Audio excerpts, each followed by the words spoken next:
Alright, this is going to be my attempt at playing a game called Rogue Warriors. Asymmetrical skirmish game where you're supposed to play like a small unit of elite forces like Delta Force or the British SAS, or probably the best known one would be the Navy SEALs. But I'm going to do it cyberpunk instead because that's what I like. This is my first attempt at recording, so this might not be so great, and mistakes will surely be made. Just a disclaimer there, I guess. Okay, I added this dice right here,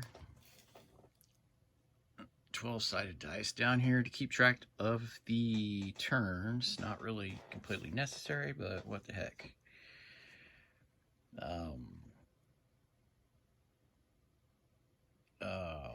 I'll use some markers to keep track of who's moved and who hasn't.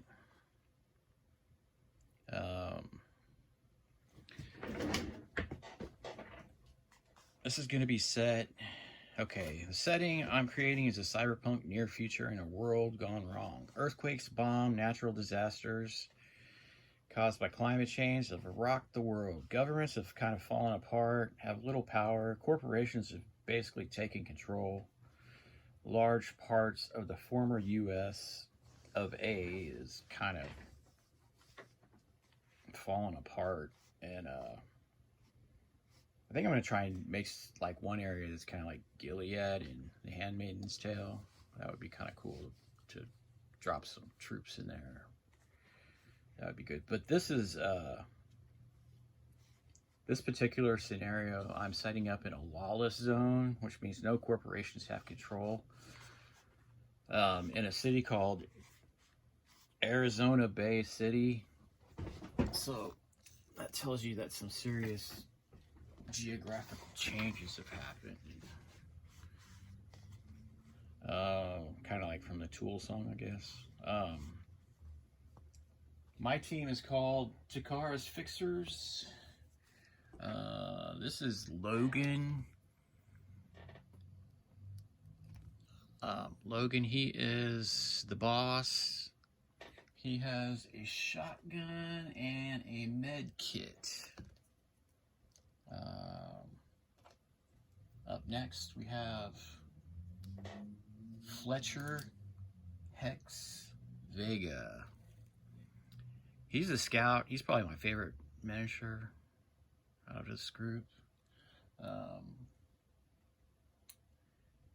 He can deploy 3 inches outside of the starting deployment zone because of his scout abilities. He's got a submachine gun and a trench knife, night vision goggles, and a rope, so he can climb up and down some buildings. Next up, we have Roger Nails Nassar. He is a close quarter combat specialist with a submachine gun and a trench knife. And he has advanced optics that give him a +3 range to all ranged weapons. And then last of my 4-man squad is Isaac Havoc Malik. He's a demolition expert. He comes with 1 frag grenade, 1 smoke grenade, and 1 flashbang grenade, and he just has a pistol with a silencer on it. Yeah, that's it for mine. Okay, I'm gonna set them up over there. Just a second here. All right, the Sonoran Syndicate are controlled by an AI mechanic. These are numbered, and it tells what they're going to do. Like, one's a guard, one's a caretaker. He goes from building to building. One guy goes around the perimeter. One guy just keeps watch. And then there's the commander, who is Red Vlad. And I also I was having trouble when I was testing this out. I put these little dice on the bottom here to keep track of the number. So when it's that guy's turn to go, I'll go, and I'll also put markers probably on these pieces of paper over here instead of on the board to make sure that I know who's gone, when, and where. So I guess it's time to get to it. All right, this mission is going to be for my crew called Taurus Fixers. They are working for, they're hired by Isotech Industries. The job is to recover a hacker that has been abducted. He is in this green building right here in the middle. There's a guard that just stays static right there at the door. You'll notice up and down this left side, there's just tons of people because it's where the people live and shop and whatnot.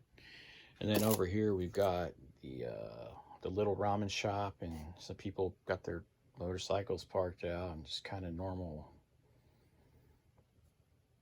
working cyberpunk folk. But up here in this area, it's pretty empty. All we have is the Syndicate, because people know not to go there.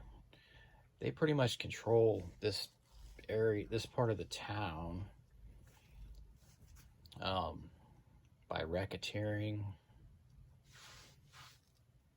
Would probably be their main source of income. Probably smuggling blue crystal and different things. But yeah, I mean, they're a syndicate, so they have no problem taking people out.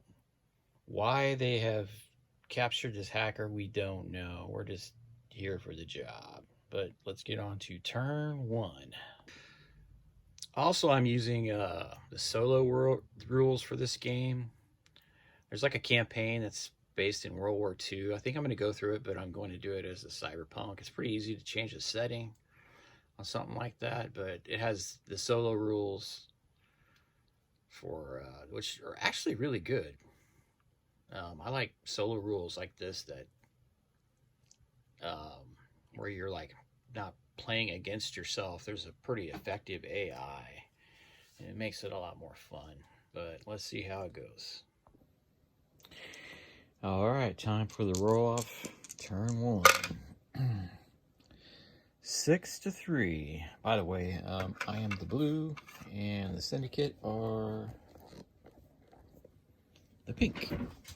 So that means I get to go first.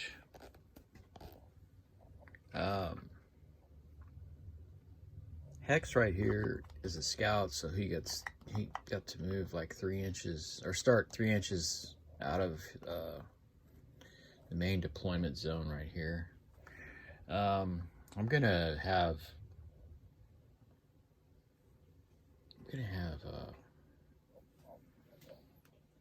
Logan Takar, my leader, do a run action, which is he has a 5-inch movement plus 1d6 for the run.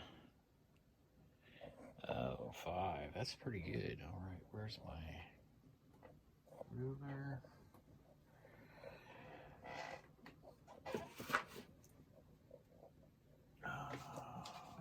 That's not one. Damn it. All right, 11 inches. He can actually go all the way up and hide behind this gas hauling truck right there.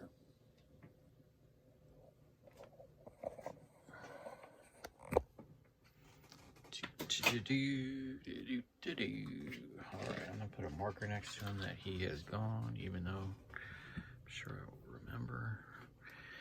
Now, to the Syndicate, I have to roll. Rolled a 6.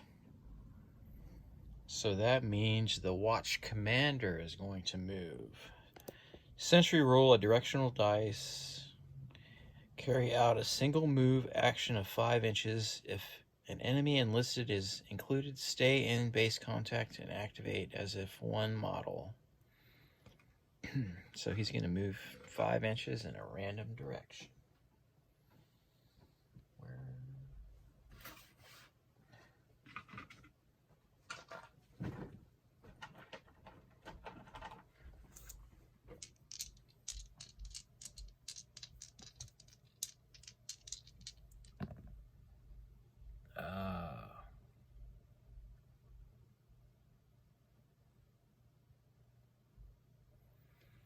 So he's going to move about 5 inches this way.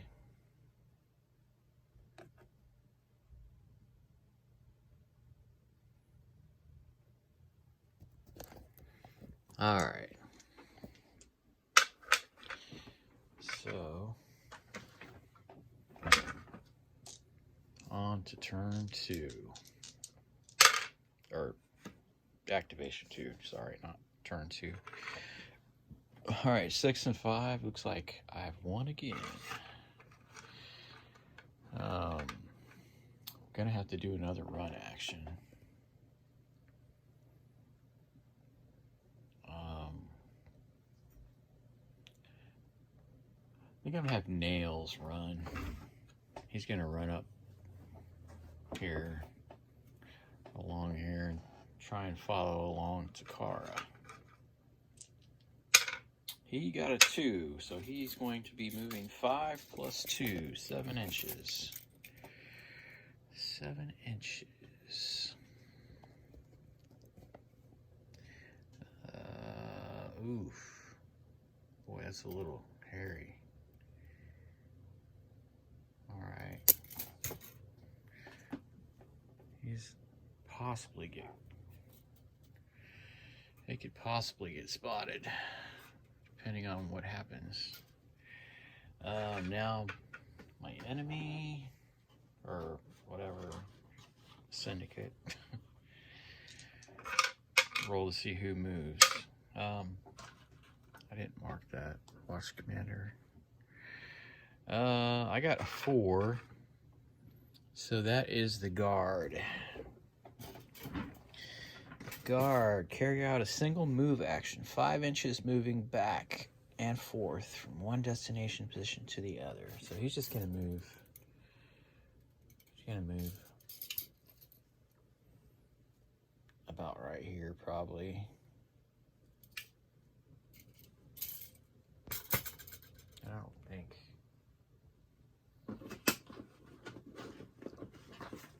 Anyone's in his field of vision.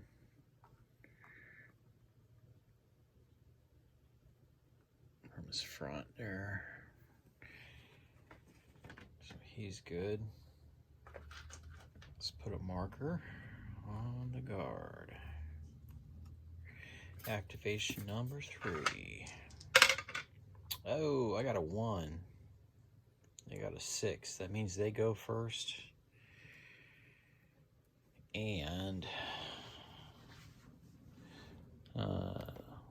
person on my team that is the furthest away has to move because of a 1, which is not a problem. That's who I was going to move anyways. All right. Let's see who they get to move. 5. Caretaker. The caretaker is number 5. Okay, he's over there. 5 inches from building to building. Which way did I make it? Okay, he's gonna go. He's gonna head over to this building, see what's up. Nobody in sight, obviously. I already marked it. Now he gets to move. He's gonna run. 3. Movement of 5. Everybody has a movement except for my 5, except my scout, who has a movement of 6. He's a little bit faster. 5 and 3 is 8. He's gonna move up here too. hiding behind these vehicles. Kind of close, maybe a little dangerous. Now, let's see. One of them gets to move. Or wait a minute, no, they move first. Let's see. A 1 and a 2. I won with a 2. I only have one person left to move, and that is the scout here. He's going to try and come around from a different angle. Got to have some kind of strategy just besides sneaking. Sneaking. See him sneaking. All right. He's going to run over to this area, but stay in cover as best he can. Oh, man. He only got a 1. Because your run move is your regular move plus 1d6. And his regular move is 6. And he got a 1, just 7 inches. He's going all the way to the edge here of the ramen shop. Get your protein paste and ramen right here. All right, all my guys have gone.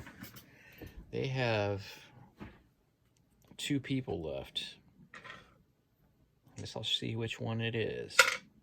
3, perimeter. What's that guy? Sentry, he moves 5 inches plus 1d6, so he basically runs. And he's got a designated path here that I've figured out. Okay, 11 inches, wow.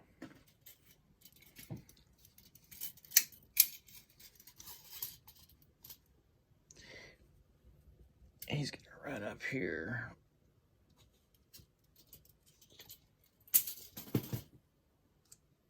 And I have 1 miniature left on their side. The Overwatch. That is the guard. Let's see which way he looks. Oh, he's gonna look behind him. Maybe he thought he heard something back there. I don't know. Somebody dropped something. Where's my movement marker thing? Oh, there it is. I mean, there's a building there. That would be his vision. That will be the end of turn 2. Sorry, I mean, that would be the end of turn 1 and the beginning of turn 2.